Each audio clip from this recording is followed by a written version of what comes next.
Do you watch TV? Is TV still relevant today? Media Prima TV CEO Datuk Kamal Khalid believes it still is, but he points out that TV has to work harder to maintain its relevance. What does he mean? Keep watching to find out. Datuk Kamal, thank you for joining us today. Thank you for having me. Time. Yeah, so Media Prima Television Network has 4 leading channels, free-to-air channels here in Malaysia, and that includes TV3 that is over 30 years old already, right? So obviously you have a first mover advantage when it comes to this, but competition has definitely increased over the years with pay TV operators and OTT players. How are you dealing with that, and what are your plans, to make sure that you defend that turf that you have? Yeah, well, there's a certain amount of attrition or fragmentation that is inevitable. Okay. Simply because people have more choice. When TV3 was launched in 1984, people chose to watch television. Either they had 3 choices. They either had TV1 and TV2, which were government channels, or TV3, and that's the reason why I think TV3 managed to carve out a very, very dominant space for itself in viewers' hearts and minds. In fact, I would venture to say that of our 4 channels, TV3 has the greatest degree of stickiness because it's been in that space, because it was the first commercial free-to-air station, and it's been operating in that space for 33 years now. Yes. Dare I say, with a certain amount, with a kind of a guaranteed standard of content that we provide to our viewers. Okay. So that I think goes quite a long way. It's interesting to note, though, that I think last year, for the first time since 2005, our viewer share for TV3 actually went up. Oh. Which indicates that my colleagues that are in charge of content and programming must be doing something right. I see. So the OTT players, you don't think that has, or pay TV operators that has come into the playing field, you don't think that has impacted much of it? I think that the OTT players that operate in Malaysia I think they target a particular market segment that doesn't affect us too much. I see. Okay. In fact, of all there are a number of OTT players that are available in Malaysia, but I think Tonton, which is our OTT service, it was the first OTT service, obviously, that was launched in 2010. That's the only one that speaks to a local content. Okay. Demand, so to speak, right? And you ventured into Tonton in 2010, August, and moving forward, last year you introduced like a different kind of business model for Tonton where there's payment, subscription involved, and then more recently you are in a partnership, you signed a partnership with Singtel for to go into Singapore. So could you please share a bit about that and your plans to go into Singapore, and are you looking at any new markets, and how do you plan to expand your base? Tonton was a little bit of an experiment, and when we started the service, it was free, it was ad supported. It was the first. In fact, we didn't really expect to make very much revenue from it. It was basically seen as a good idea. We didn't really figure out what the business model would be to support it, but we thought it was a good idea. And I think more importantly, it was to maintain the relevance of our free channels. So what happened was that we very, very successfully built up a very large and fairly loyal subscriber base. Then at that point we were thinking, well, now we have, I think when we launched our pay service, I think we probably had about 5.5 million registered users at the time. But we were wondering, well, this is quite sizable.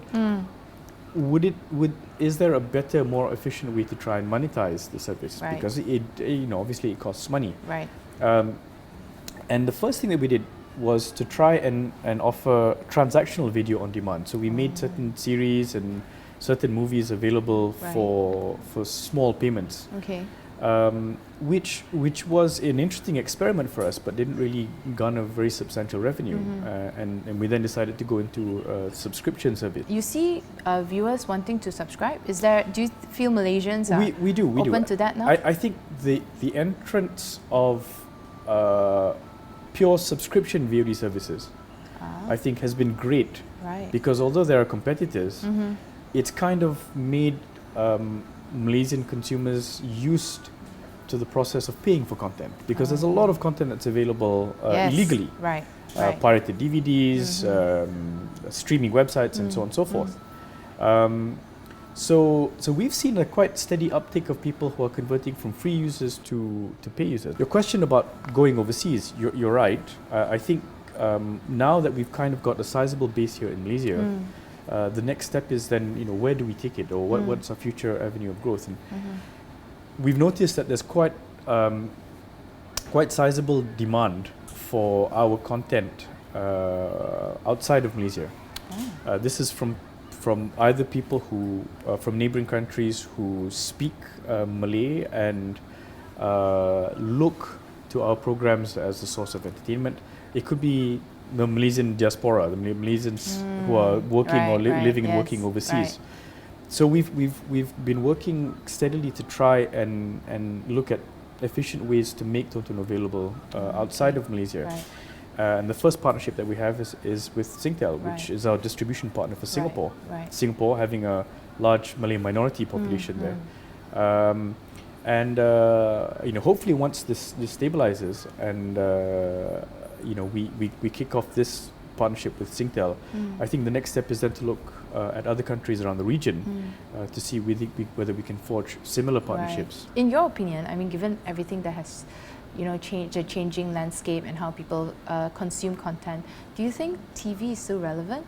Yes. I mean, the short answer to that is yes. Why? The caveat that I would give is that TV has to work to maintain its relevance. About 5, 6, 7 years ago, I think, the term television was broadened or changed a little bit to mean television content. So television would be, your favorite television show, whether it is an Akasya drama or whether it's a football match or whether it's Game of Thrones, right? But you don't necessarily have to watch it on a television set. It's the content. You could watch it on your small screen, you could watch it on your laptop or your home computer. It's television content. As long as we come up with compelling content and as long as we package it in a way that people will consume and as long as we make it available through the delivery channels that they visit, then I think television is still very, very relevant. And I'm actually really happy this year, the first half of the year, we've had a number of different things that have pointed to this. For example, we have huge award show at the beginning of the year called Anugerah Juara Lagu. That reached close to 6 million people, I think. We had a very light-hearted award ceremony, entertainment award ceremony last month, or earlier this month, I think, called Anugerah Drama Festival Kuala Lumpur, Anugerah DFKL. Last year we had about 1.4 million viewers. This year we had 2.7 million viewers. So we almost doubled. We more than doubled actually our viewership. So I think for events like this, football is a great thing. Local football league will outstrip the top EPL match any day of the week. So content's very important. Local content's very important. So localization of content, you're saying, is absolutely.